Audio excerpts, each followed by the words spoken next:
আজকে আমি তারেক জিয়াকে আজকে আপনাদের মাধ্যমে তারেক রহমান সাহেবকে জানাতে চাই, আমার ওসমানের মাথায় গুলি না, বাংলাদেশের মাথায় গুলি, স্বাধীনতা সার্বভৌমত্বের মাথায় গুলি, আমার ওসমানের মাথায় গুলি না।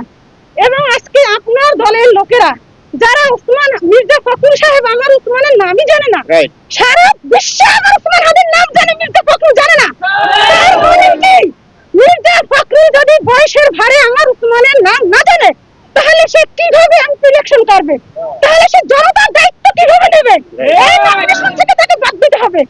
আর যদি সে ইচ্ছাকৃতভাবে ভারতের মদত পুষ্ট হয়, কারোর সাথে নেগোসিয়েশন করে যে আপনি ওসমানের নামই বলবেন না, একটা এমন একটা ভান ধরবেন ওসমান ছিল যেন একটা কি, আপনি এটা করবেন, তাহলে ওকে বাংলাদেশে রাখার কোনো ক্ষমতা কোনো দলের নাই।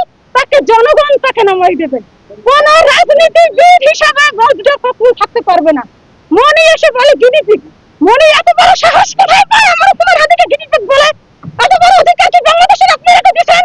বাংলাদেশের আপনার জনতা দিয়েছে, মনিকে দিয়েছে, সে বিএনপির সাইনবোর্ড দিয়ে ওসমানকে বলে গিনিপিগ। সে হঠাৎ করে আসছিল, হঠাৎ করে আবার চলে গেল।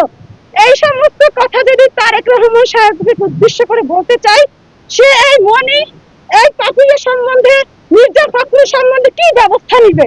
যদি ওরা দলীয়ভাবে কোনো ব্যবস্থা না নেয়, তাহলে আমরা বুঝবো যে এটা তারেক রহমানের কথা, এটা তারেক রহমানের কথা।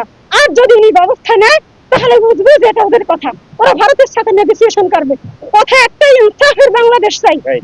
একটাই আমার কথা, একটাই, ইনসাফের বাংলাদেশ চাই, সততার বাংলাদেশ চাই। বাংলাদেশ জিন্দাবাদ, ইনকিলাব জিন্দাবাদ।